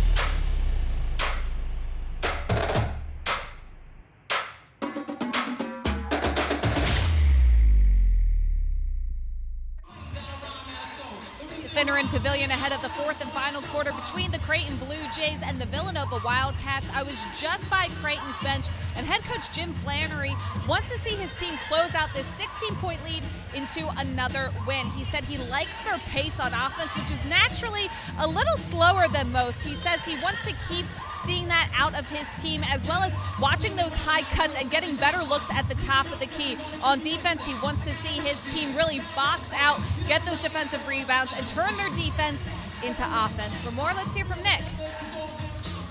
Thanks, Marissa. Fans, once again, the Big East Women's Basketball Tournament presented by Jeep returns to Wintrust Arena in downtown Chicago, March 6th to the 9th. All session tickets for the 2020 conference tournament are now on sale, starting at just $50 for tickets. Visit bigeast.com/WBB tickets. As DePaul has won the last 2 Big East tournament titles, they've won 4 of 6 since realignment, and that's a big stage to try and make your case for an NCAA tournament spot, as 28 years in a row, at least 2 Big East teams have made the big dance, and 5 teams from the conference made the women's NIT last year, the most since realignment. As Villanova got to the second round and lost to West Virginia, Creighton finished 1 game under 500 a year ago. Nova is 6-5. Creighton is 9-3. Christine Mata, Marissa Pilla, I'm Nick Montaigne, our great crew. Happy New Year. So glad to have you alongside Finneran Pavilion, second year of this brand new arena that was reconfigured. Olivia Alger. It's becoming such a great place to play for this Villanova Wildcat squad. You talked about just the Big East Conference itself and how much power they've had with, but it's different teams rising to the top, you know, in different years. And I think Creighton doing a great job getting in position, boxing out. I think throughout the day, Creighton just has done a better job getting into rebounding position. Grace Lange called for her first personal. She sits down. Jalen Agnew trying for 30. That one's just off the mark, and Timmy Sarda chases down a rebound. That's her 8th. And there's another case of white jerseys not getting on blue jerseys. And if you can do that, then you have a chance at those 50-50 balls. 3rd rebound for Timmy Sarda. She has 7 assists today to go along with her 10 points. Tatum Rembo, who's been out with injury, nearly had a triple-double in the win over West Virginia. Had 19 points, 10 dimes, and 9 rebounds. Kenzie Gardler tries a 3. That's off to the right. You know, Agnew had such an amazing first half. I mean, she could not have played or shot the ball any better, but she's definitely cooled down here a little bit in the second half. Villanova needs to take advantage of that. Villanova doing a much better job taking care of the basketball in the third quarter as well. They've evened up their assists and turnovers at 9. 6 points on 2 of 6 shooting in the second half so far for Jalen Agnew, as she had the monster first half. Polar opposite of what she did at Georgetown Saturday. Slow early and then hot late. Shot clock violation as Carly Batchelor didn't get it off in time, but no, they're saying foul against Villanova. Oh, I thought that was a little bit of an interesting call. I thought she dragged her back foot there initially. I thought it was a travel, but they were going to let it go since time expired. There you see her kind of lift up her foot, and then the back pivot foot comes up as well. I think they might go to the monitor here. The officials will talk about it. I think it's a 50-50 sort of call. You saw the replay. There was contact, but was it a shot clock violation first? Yeah, I think that's what they're going to go check out. Not what we were talking about whether, you know, it was a travel. You can't overturn things like that. But did she get the shot off before the foul was called? And that's what they're telling both coaches. So they get a pseudo timeout with 8:32 remaining. Creighton looking to get back to the NCAA tournament as they made it in 2017 and 2018. Here's another peek at it. And we can't see, you know, what the time is there on the replay. We could just see the good defense being played, and then, you know, the shot trying to get off by Batchelor. But, you know, when we talked to Coach Flannery yesterday, I thought he had a great mindset, a great game plan coming in. You said, we're going to throw different players at Gedeka and Segrist. Where, you know, Nova is different this year than they've been in the past. They're not as big down low. They talked about trapping the post. So far, it has worked. They've been able to stifle, you know, the Villanova bigs. And he said if Gedeka or Segrist goes out, you know, there's not a lot of length there. And see, yeah, I think she did get it off. She got the shot off before the clock expired, but was the foul called before the clock expired? I think it will be a foul on Bridget Hurley, is my guess. I think the contact did come with about 1 second left to shoot, and that was the call on the floor, essentially. Yeah.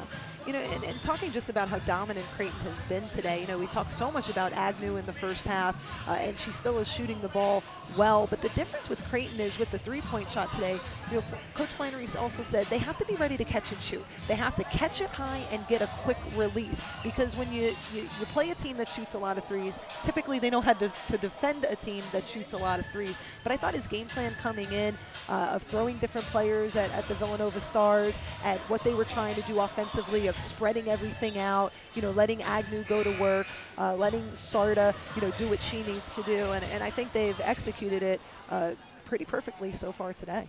Carly Batchelor will go to the line for the second time. She has 4 points. She hit both of her free throws the first time out. It'll be 4 personal fouls on Bridget Hurley, who goes to the bench in the fourth quarter. 2 at the line. And that is the first miss today for Creighton. They had been 10 for 10 from the line. At least you said it after she shot it, though, so at least it's not your fault. I waited intentionally, Christine. She gets the roll. Splitting a pair is Carly Batchelor. Gets the rose on the second one, I guess, right? Right, and I think, you know, for Villanova, even though the three ball hasn't gone down here today, I think they need to find ways to get some of those long balls off. They need to make up a couple of points in a hurry, at least to make this thing interesting. Creighton's man-to-man defense, so good year after year. It's been exquisite today. The help and the switching has been terrific, forcing another Villanova turnover. And that's exactly what they needed to do. It was just an errant pass there by Mary Gadeka. She had 2 players, 2 of her teammates standing right there, wide open for threes, just couldn't deliver the basketball. A smart team. Jim Flannery says our team defense is just better this year, and we've seen it today. You're going to see Creighton take time off the clock. They're not going to stall, but they are going to use the shot clock. They're going to move the basketball around, and then they're going to attack. Jalen Agnew with 28 points, has 7 rebounds to boot. Olivia Alger has 3 points today, spins and misses short. Rachel Saunders grabs the rebound. And that's just heartbreaking. You know, when you go back and you watch these things as a team on film, when you whittle the shot clock all the way down and then you give a whole nother possession away, just those are the hard things to watch on film. 14 points and 11 rebounds against Northern Iowa for Rachel Saunders, who missed the first 5 games of the year with injury. Her dad played football at Iowa for the legendary Hayden Fry, as Kenzie Gardler will trade spots with Cameron Onken. That was really good help defense there by Brooke Mullen, at least giving her team another opportunity to try to get a steal. And Jalen Agnew gets fouled. Mary Gadeka called for the personal. Gadeka was trying to get over top of that screen. You know, that was a big to little there, so you don't really want to switch that far out. And as she was trying to get over, getting pushed into Agnew and getting called for the foul. Second foul on Mary Gadeka. 3 team fouls in the fourth quarter already against Villanova, as Creighton can drain more clock as they will head back to Omaha to get set for Marquette and DePaul. Rachel Saunders trying to follow her miss. Maddie Segrist able to pull down the board. That was just great on-the-ball defense and, you know, forcing Saunders to take a little bit of a forced shot. There's the double team on Maddie Segrist, who fumbles it. Villanova somehow retains it. Cameron Onken has been great in assist-to-turnover ratio this year, finding Brooke Mullen. Maddie Segrist able to track it down, spins, but can't connect. Oh, that's a tough possession there for the Wildcats. They did everything they needed to do. They had the urgency. They hustled after the ball. They got a second and a third chance opportunity and just couldn't finish. 11 double-figure scoring games for Maddie Segrist. That's 6 in a row. She has 10 points on 5 of 9 shooting. Jalen Agnew has it rim out. I think she'll still hit 30 points today. It's coming, Christine. I mean, she had such a great first half. It's hard to stay that hot, but other Creighton players have gotten involved and in the mix, and I think that's why, you know, they're such a complete team, even with some of the injuries that they're battling. Agnew, you know, takes over in the first half, and then you have Sarda and Saunders and other players helping out in the second half, but they also haven't needed her to score 20 points here in the second half. There's not been a lot of scoring from either team. 11th turnover for Villanova. Already having trouble scoring. Jim Flannery said his team has had trouble scoring at times, but not today. 12 points, a blow-by for Timmy Sarda. And it was just a great finish. If you watch, she goes under the defender. Watch the long stride and the way she's able to avoid Seeger's swat. Timmy Sarda, one of the best all-around players in the conference, does a little bit of everything for Creighton. You see the athleticism, quick off the dribble. There's a three for Mary Gadeka, just the 4th triple of the day for the Wildcats. And that's what they're going to need to do. If they want to try to get back in this thing, they need to run off some of those screens. They got to curl right over the top, 1, 2, and up. Clock is their enemy right now with 5:16 remaining. Jalen Agnew buries a three. 31 points for Jalen Agnew, a true superstar with her 3rd career 30-point game as a timeout on the floor. You said the clock was their enemy. Well, so is Jalen Agnew. A monster day for the kid out of Wichita, as she has been a superstar indeed today. 11 buckets, 6 threes. She ties a career high in triples. We'll be right back from Villanova.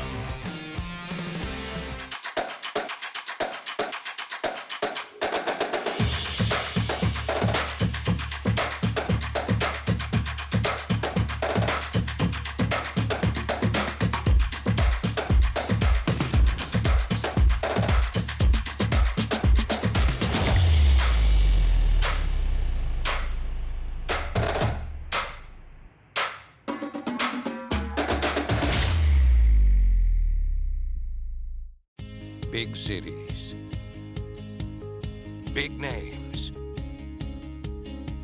big legacies,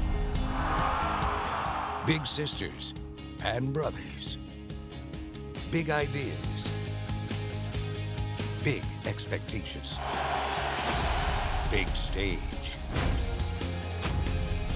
big results. That's the Big East way. What is a Villanovan? In 30 seconds? Well, Villanovans aim high. Top 50 National University high. We think fast and stay connected. V's up. Villanovans think deeply, push boundaries, and go, go, go! Still with me? We climb corporate ladders and these ladders. This campus is our home, but you can find us almost anywhere. Villanovans have big hearts and solve even bigger problems, and we celebrate together. Ignite change, go Nova. A big lead for the Blue Jays, as we've seen a great day for Jalen Agnew. What an afternoon, 31 points, and it's the 6th time this year a Big East player has scored 30 points or more in a game this season, Christine. Maddie Seeger has had the 41-point game, of course, against LaSalle. Jalen Agnew now her 2nd 30-point game at 34 points in the win over West Virginia. Kristen Spolyar of Butler had 37 points against Detroit. And Leilani Correa, the new kid at St. John's, has a couple of 30-point games. What we're seeing this season in this league is paramount. Big-time performances from big-time players. Yeah, and it's great. You know, the offensive output has been fantastic. You know, when we talked to Coach Flannery before the game, he said, you know, at times this year, and Marissa talked about this too, you know, they've had to win ugly. And he quoted and said they are offensively challenged at times. Well, not today. They are not winning ugly, and they are not offensively challenged. Jalen Agnew, Big East Player of the Week for the 3rd time this season. She might win it again come next week with this performance today. Maddie Seegers has been held in check. They defended her well to limit her opportunities. She shot the ball well, but just not as many good touches. Raven James to Mary Gadeka, facing 3 players, gets her own miss, and then is fouled. Yeah, she's had a hard time today as far as trying to get her shots off, because you just see how they're collapsing. You see, as soon as she touches the ball, everybody is swarming her.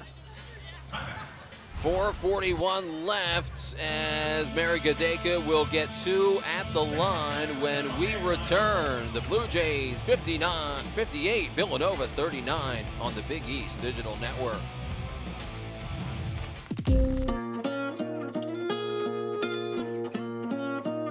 The amount of student loan debt I have, I'm embarrassed to even say. I felt like I was going to spend my whole adult life paying this off.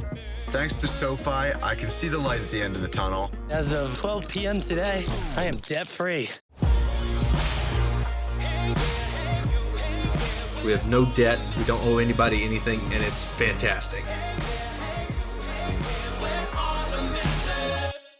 What is a Villanovan? In 30 seconds? Well, Villanovan's aim high. Top 50 National University high. We think fast and stay connected. V's up. Villanovans think deeply, push boundaries, and go, go, go! Still with me? We climb corporate ladders and these ladders. This campus is our home, but you can find us almost anywhere. Villanovans have big hearts and solve even bigger problems, and we celebrate together. Ignite change, go Nova.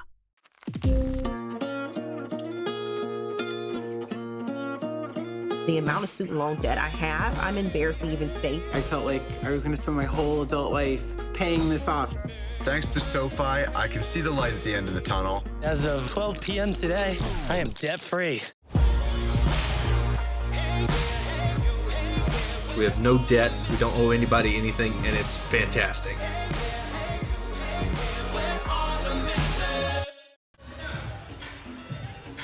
Villanova has had a struggle today, shooting just 33%, as Creighton has done a great job defending them. Very organized and structured, Christine, as the Blue Jays have held 5 teams this year below 40% shooting. They may add another one to that statistic. Yeah, their defense has been phenomenal. Again, the way they've been able to help and recover and just force Villanova to take some, pressure shots. But we talked so much about Jalen Agnew during this game, and rightfully so. But how about Timmy Sarda? 12 points, 8 assists. She's played such a great floor game, 0 turnovers. Such a smart player. There was a play that was hidden. You saw it there in their win over Georgetown. She sucked in 2 defenders, waited, turned her back, kicked out to Agnew, who made a 3. It's a smart, intelligent play that fits well when you have these 2 coaches running these complex systems. Yeah, you love watching both of these teams play because they're taught basketball the right way. They're playing it fundamentally. They're doing the things that, if you were to read a basketball 101 book, that's what you're going to see. And it's a joy to watch just, the reads, the intelligence, and as these players mature and grow and they're able to do these things on their own, it just becomes natural. And you see a lot of these players go on and become coaches themselves because they just have such great knowledge for the game. Mary Gadeka, her mom, Lisa Angelotti, played for Harry Peretta back in the 80s, won Big East Player of the Year, and Mary played for her mom, running the motion offense in high school in New Jersey. As Mary Gadeka split a pair, Nova is 8 of 13 at the line, and now we see a foul on Villanova. You're going to see Creighton here. They're going to use the clock the best they can. They're going to dwindle down the shot clock. If they have good shots, they're going to take them. But you can see, look at the offense, the motion, it's spread. They're passing around, and then you'll see a cut or you'll see a drive to try to finish off as the clock winds down. Third personal on Cameron Onken. Bridget Hurley has 4 on the bench. Brooke Mullen knocked it away. Out of bounds, it'll stay with Creighton. When we talk about those fundamentals, if you watch what Brooke Mullen did there, as she was closing out, she put her outside hand in that passing lane. That's called on the line, up the line. So even though she didn't think she could get to the ball, because she had her hand out, running for the closeout, she was able to get a tip on it. Brooke Mullen checks out. Bridget Hurley returns. Timmy Sarda has a career-high 8 assists today. Shot clock violation. And Villanova gets it back with over 4 minutes left to play. Make sure you stay with us after the game. Marissa Pilla will be joined by one of the student athletes and the winning coach, Mary Gadeka, cashes in for 2. Just amazing how Mary Gadeka could whittle her way into the basket, and she's able to hang in the air, double clutch, and get that shot off. That's just a strong basketball move right there. Over her last 86 games, Christine, she's a 61% shooter. Consistency, it's been unbelievable. What a career she's had. Knocked away, as losing it out of bounds is Carly Batchelor, as Maddie Segrist was there to help tip it away. We'll see D.D. Pryor for the first time, number 3, the freshman guard out of Iowa. You have to wonder if Villanova has one last run in them here. I mean, they've held Creighton, at 58 for a little while now. So if they can hit a couple threes, maybe make it a little interesting. And Chloe Dworick, number 24, returns as she's there to guard Raven James, who feeds Maddie Siegrist. It rims out. It's been that kind of frustrating day for Villanova. Yeah, and I think if you're Villanova now, I know that, they don't press or they don't do those things, but you need to pick up high. You need to play some really strong on-the-ball, man-to-man defense and help where you can, because if not, Creighton's just going to bleed this clock. You got to get out and get on-the-ball defense, try to get your hands in there. A good opening day victory against Providence. Villanova will head to Seton Hall and then St. John's coming up over the weekend. Off the front of the rim, Jalen Agnew misses by an inch. 2:39 left. Mary Gadeka down low, spins, and trying to get her own miss as she fumbles to the ground with Timmy Sarda. Foul is called on Timmy Sarda, it looks like. And that's where Gadeka's had the advantage. Anytime she's either backing Sarda in or she's able to use her height and her power, to try to go by, that's where she's had success and been able to either get to the line or to get those shots. And that's 5 fouls on Timmy Sarda. Sure, she's done for today, but a fantastic afternoon. 12 points, a career-high 8 assists, and 2 rebounds as Villanova will send Gadeka and Siegrist to the bench. As Brooke Mullen and Kenzie Gardler and Grace Lange will join Cameron Onken on the floor with Bridget Herlihy, Rachel Saunders, Peyton Brodsky, Chloe Dworick, D.D. Pryor, and Michael Parham for Creighton, as both coaches have called off the Dogs. Brooke Mullen has it knocked away. You talk about Timmy Sarda. She just went out with that 5th foul. A very tall task, to have to guard Mary Gadeka. She was giving up a ton of height. She's only, 5'6", 5'7", and you're playing one of the best players in the league, and you're giving up a lot of room there. She did a phenomenal job. I mean, some of those fouls are unavoidable, but she did her job today. Creighton will head back to Omaha for their Big East home opener Friday night against Marquette at 7 o'clock. Even though the Golden Eagles lost 5 1,000-point scorers, Chloe Murata and Isabella Spingola and company, they're doing a good job. They still have talent. I mean, it's amazing. I mean, everybody talks about those 5 players, really 6 seniors that they had, all 1,000-point scorers, 1 2,000-point scorer, but that doesn't mean that the people on the bench aren't, good as well. They just didn't have the opportunity because you had such star power. I mean, they also had to practice against those players for how many years? So they've learned the system. Even though it's a new coaching staff, it's been a pleasant surprise to see what Marquette's been able to do this year. Megan Duffy, the former Notre Dame point guard in her first year as the head coach at Marquette. As Carolyn Keeger took the Penn State job in the offseason. One of the stories we didn't talk about, Kelly Jaycott tore her knee in the Big East tournament last year for Villanova. Another player they've been without. She ends up transferring to Penn State. She'll play for the Lady Lions next fall. Yeah, she had already graduated, completed her undergraduate degree here at Villanova, so she's considered a graduate transfer. But, she'll definitely give them some scoring power, and Carolyn Keeger obviously knows her game because she had a coach against her for 3 years. Rebecca Gartner checks in. She joined the team late. She's the goalkeeper on the women's soccer team at Villanova, number 24 in white. Here's Brooke Mullen, a step back. And Peyton Brodsky has the rebound. And you just love to see that. It's so important for young athletes to play multiple sports. There's a lot of this sports specialization at such a young age, but you're seeing even at this level, multi-sport athletes. Now she's able to help out her school in another sport, and she's doing a nice job with it.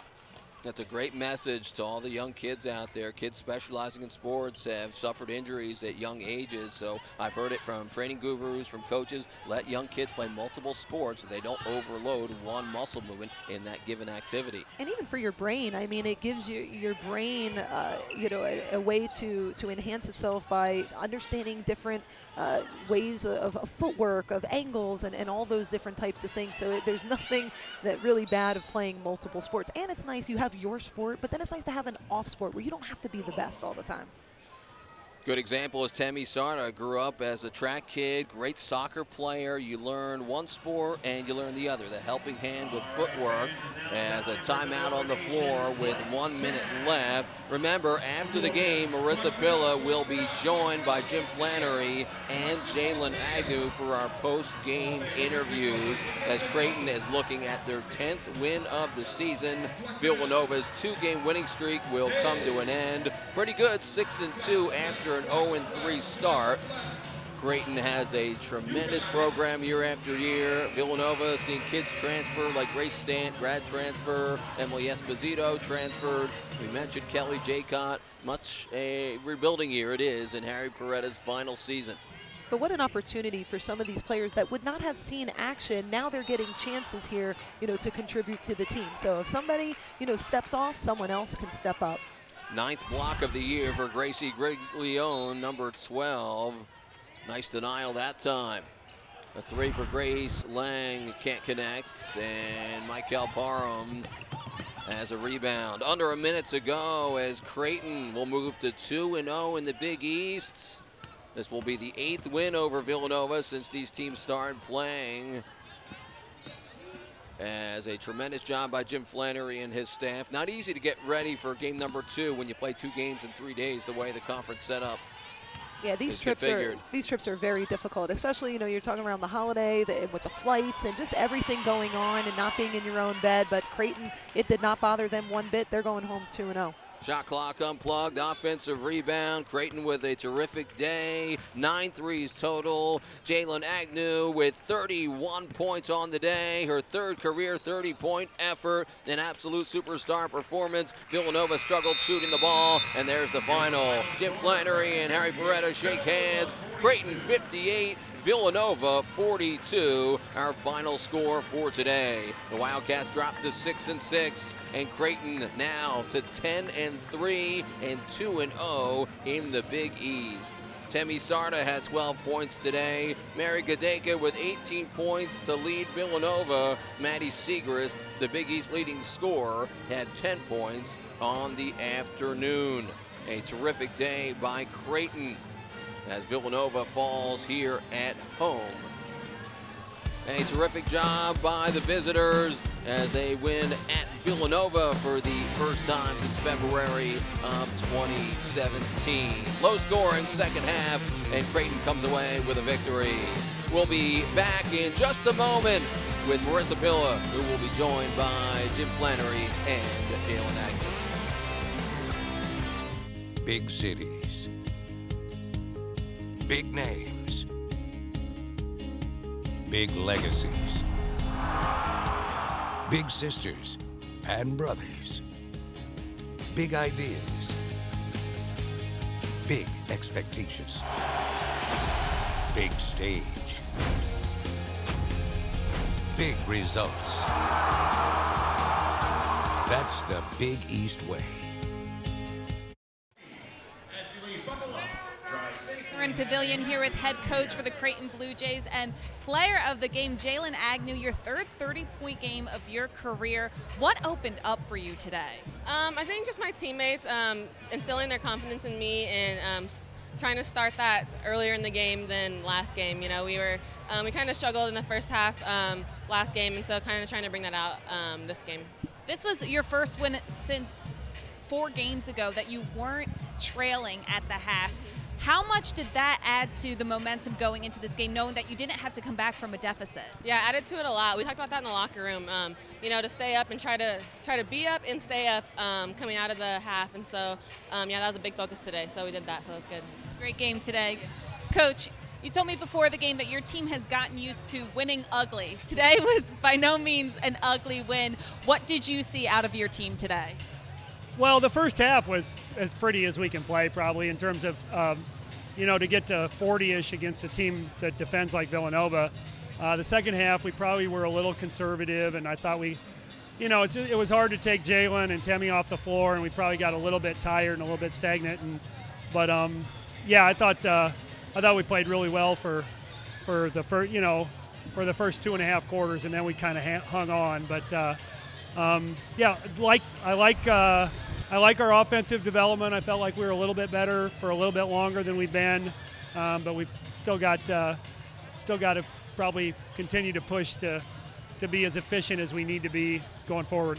In the last 3 wins, your team came from behind to get the victory. Today, you never trailed in the entirety of this game. What did that allow your team to do a little more efficiently? Just play with confidence. I think, like Jalen said, I mean, she got off to a great start, and I feel like people on our team play well around her when she's relaxed and making the plays that she made in the first half. I mean, I think it relaxes other people because we can then kind of settle into our roles, and people don't have to play outside themselves. So that was huge, and to come on the road and start 2-0 feel pretty good about that. Nice little road stretch to start the Big East. Congratulations and Happy New Year. Thank you, Marissa. Nick? Thanks, Coach. Thanks to Jalen Agnew as we get a look at some of the highlights today. Maddie Segrist got a little bit, but Creighton's defense was sensational, Christine. Yeah, their defense was great. The mindset, the plan of attack they had to double and triple Gadeka and Segrist down low worked great. And then it doesn't hurt when your all-star Jalen Agnew goes off for 30-plus points. But I thought also Timmy Sarda played a great floor game, no turnovers, 12 points, 8 assists. That was the difference in the game. Creighton won the shooting battle. They won the three-point edge, as well as turnovers and rebounds. Excellent team defense by Creighton today. They have 10 wins on the season. Jalen Agnew with 31 points. Villanova drops to 6-6. For Marissa Pilla, Christine Mata, I'm Nick Montagna. We'll see you next time on the Big East Digital Network. Happy New Year, everyone. We'll see you next time.